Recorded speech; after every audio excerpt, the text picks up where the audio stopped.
大家好，欢迎回到视野环球财经，我是 Rhino， 现在是美东时间22年10月25号周二晚上的7点35分。今天呢，在大科技财报出炉之前，指数是继续大涨，标普有449只个股上行，52只下跌。我在上周五开仓的 SPY 的短线的投机期权看涨至382，今天也是顺利的到达了目标止盈位，获利离场，快进快出，整体的收获还不错。不过今天这个盘后呢，就是另外一个鬼故事了。昨天和大家谈到在这个大科技还有指数的期权数据上，在今天之前看跌和保护性期权的数量都在持续的下降，但是在今天财报出来之前，在今天看跌和保护性的仓位突然间飙升，从指数到大科技的个股都是出现了一样的情况。那么这里边呢有两个原因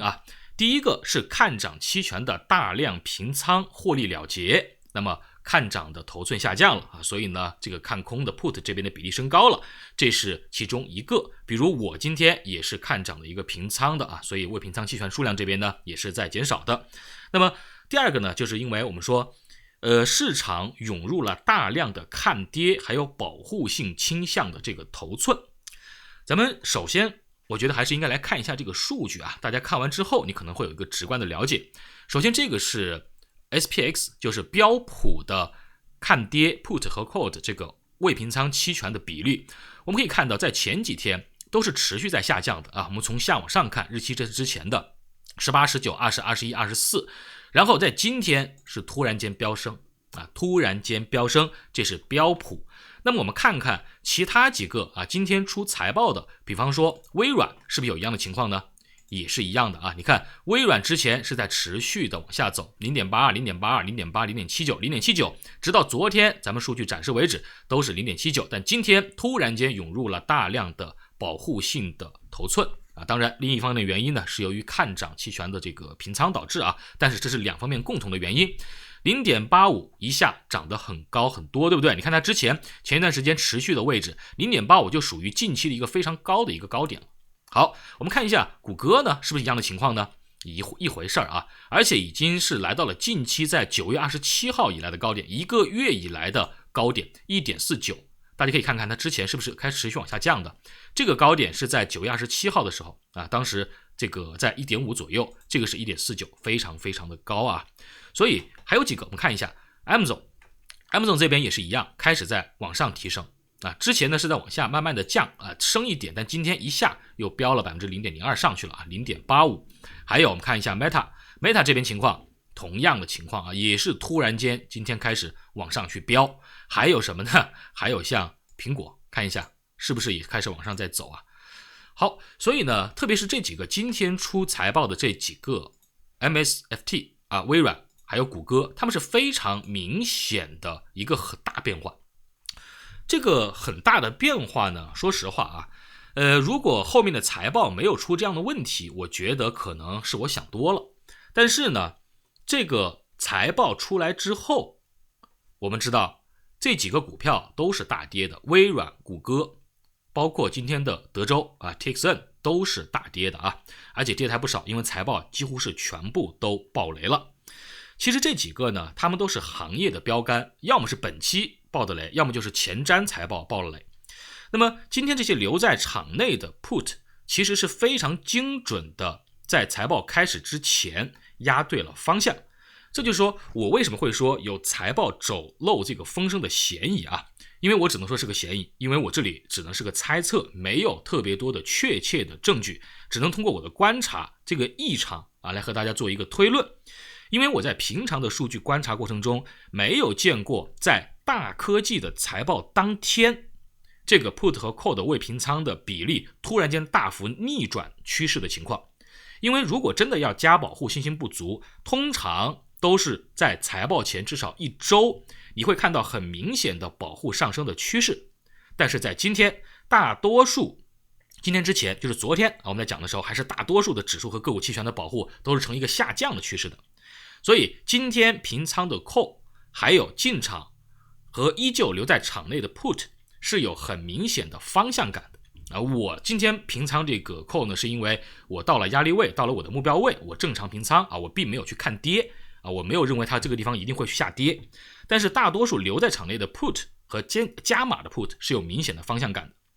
的。但是我们如果只需你要去看正股方面，情况就不一样。今天几个指数你看标普，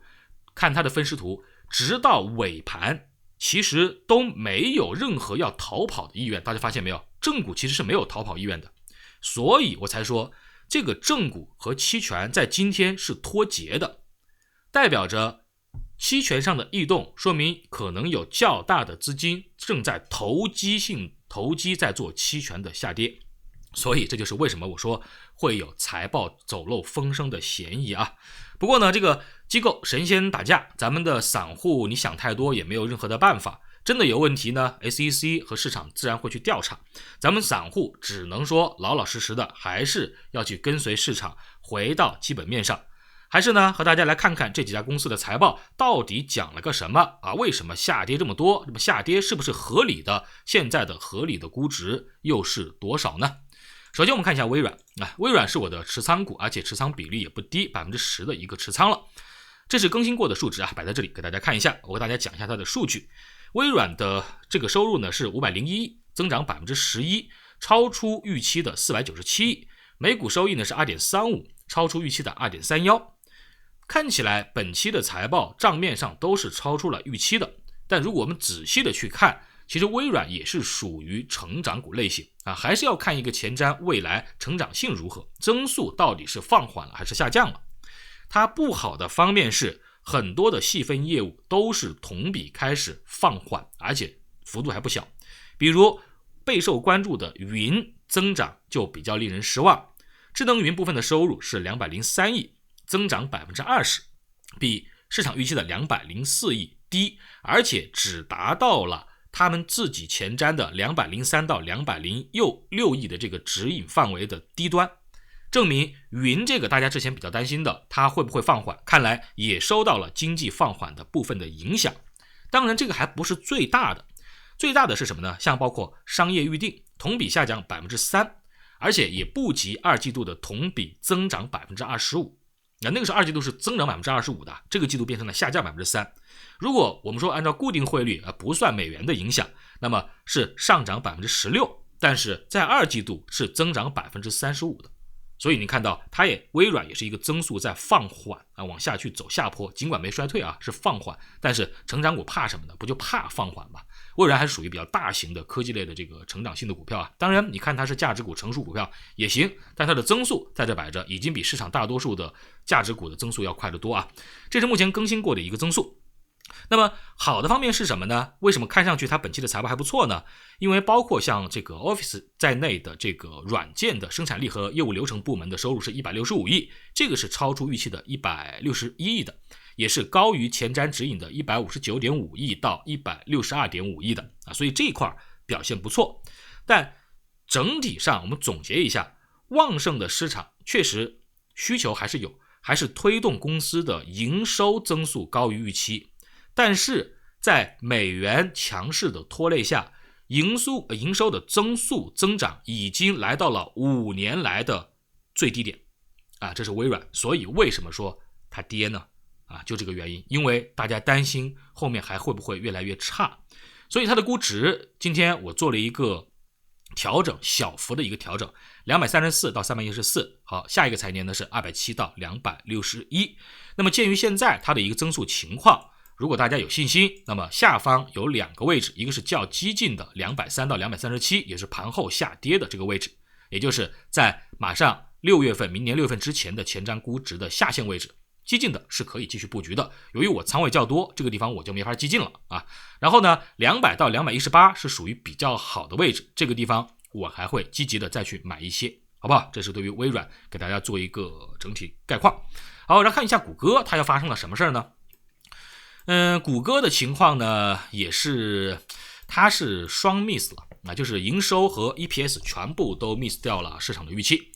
整个3季度的业绩还是令人挺失望的由于整个的经济的疲软，广告销售它最大的大头这个以前的这个主心骨销售是增长放缓，整个的营收呢是 690.9 亿，尽管同比增长 6%， 但是不及市场预期的710亿，少了20亿美金。那么增长呢，这个他们市场预期是增长 9% 啊，所以它的增速也在下滑。然后每股收益这边也不行啊， 1.06， 市场预期呢是 1.27， 也是不及市场的一个预期的。好，所以整个的具体业务上，广告这边到底出了什么问题呢？从谷歌广告的业务上，同比仅增长 2.5% 到 544.8 亿，低于预期的569亿。那么在 YouTube 的广告收入上是 70.7 亿，不及预期的75亿。谷歌云还可以，是 68.7 亿，超出预期的67亿啊，相当于这个微软那边少的1亿，似乎呢是涨到了谷歌的身上啊。微软那边云那边是少1个亿啊，比预期，它这边是增长多了1个亿，所以呢可能是这个有一些这个变化哈，中间的这个客户选择上。好，所以这是谷歌的一个大概的一个情况。那么它的前瞻性的估值是在107到175，然后下一财年是122到201，那今年增速是负增长，明年是一个正增长。但是经济如果继续疲软，广告支出会不会继续下调啊？这是我们需要去持续关注的。那么它在盘后呢跌了 6%， 那么这个107呢本身还是属于一个较高的 PE 水平啊，20多倍。所以呢，如果你说你现在拿不到20多倍，作为一个科技股来讲，你要去按到15倍去估，那它当然可以继续下降，但是我认为呢，它下降太多的可能性也不大啊。谷歌就是这个情况，最强的位置85到91，再怎么着这个地方也是一个不错的地方了啊。所以呢，大家自己根据自己的情况看好你需不需要去布局它。我呢，因为在大科技上布局的挺多了，谷歌这边暂时我就不会去考虑了。好，另外一个我们看一下 Visa 的情况，整体呢它预示了几个行业啊会有一个不错的利好。它的每股收益是 1.93， 那么销售呢是78亿，同比增长 19%， 超出市场预计。那么市场预计呢是75亿和 1.87 的 EPS。 它在财报里边写到，增长很大的一部分主要是由于夏季的旅游旺季带来的，使这个跨境旅行同比增长了 36%。 消费者呢，他们认为还有可能会继续旅行，主要是包括现在像航空公司传来的数据，假日季节的预订情况良好，这个指的是4季度，代表着尽管人们可能有点担心经济衰退会到来，但是该玩还是玩啊，该出行还是出行，那么他们并不是特别害怕。而且呢 Visa 这边还提高了 20% 的股息到了 0.45， 然后又授权了一个120亿的回购。根据他们的前瞻呢，说的是展望未来，尽管有一些短期的不确定，但是仍然对消费支出、流量还有增值服务方面增长轨迹充满了信心。通过 Visa 的前瞻和财报和相关的行业看起来，可以合理的假设4季度的旅游这个行业依旧是韧性不错。那么经济衰退这件事情，在旅行上的这个衰退啊，4季度并不明显，所以航空、旅行、信用卡相关的预计4季度不会特别的糟糕啊，就是基本面上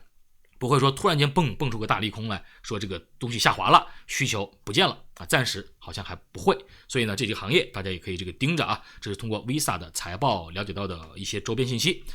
好，那么最后还是要说一下这个德州啊 TXN 就是有点惨了啊，因为不仅是它下跌，它还带垮了半导体。这个 TXN 呢，它实际上是整个半导体行业的一个风向标啊，因为它涉足的东西很多，它不像很多的半导体股票，它们都是比较专，对不对？在某一个领域里边，但 TXN 呢，它制造的东西从消费电子到工业电子全部都涵盖啊，客户非常的多，所以它的前瞻里面提到的一些东西还是挺可怕的。根据它的说法呢，它的现在的每股收益啊，本季度还可以 2.47， 超出预期的 2.39， 收入呢是 52.4 亿，高于市场预期的 51.4 亿，财报没有问题。但是它提到了一个趋势，就是季度订单取消率开始上升，新的订单率开始下降，旧订单不见了，新订单还在下滑，这是个趋势。而且从消费类电子产品到工业领域的产品需求疲软正在全行业的扩大，而且预计所有的领域除了一个就是汽车制造之外，都会出现需求疲软和下滑的趋势。预计下个就是在12月的这个季度里，营收是44亿到48亿，远低于市场预期的49.4亿，所以它盘后下跌了 5%。然后呢，其他的半导体股票很多在今天盘后也是跟着一块儿在下跌啊。我们看到其实你包括像阿斯麦啊，你包括像其他的 MD 呀，大家看到也在下跌，英伟达也在下跌，对吧？包括英特尔等等，所以呢都是一样的啊。这个行业的情况，半导体呢整体下滑的趋势非常的明显，还得走逆风吧。4季度看起来还是有逆风，从半导体上面来讲，什么时候能好转呢？等等这个 IDC 的数据啊，看看他们季度数据之后，能不能预测一下在明年大概什么时候能行？因为现在的预计呢是整个的下滑趋势还会持续到明年1季度，2季度呢可能会企稳，然后3、4季度或许会好转。但现在我们要边走边看，因为经济数据都在不断的变化啊。好，这个呢就是对于这个 TXN 它的一个最新情况的一个更新，估值在这里，然后增速预期也在这里啊。好，我们说完这个之后呢，简单的和大家带一下关于特斯拉的事儿啊。特斯拉呢是在今天我们看到的最新消息呢是说，它在本周五很有可能会完成这个收购了啊，因为通知银行融资部门这边，就是它之前的融资的这边有可能会去完成，所以完成之后呢，现在就是不清楚的是它到底钱还够不够啊，就是它这个钱还需不需要卖股票不清楚啊，还是说它已经足够了，然后呢才说现在准备要完成这个收购。但不管怎么样，特斯拉呢现在昨天讲过的230是一个分水岭啊，我这里把它标的详细一点，185到250它是一个震荡区间，下有支撑上有压力，但是以230为分水岭，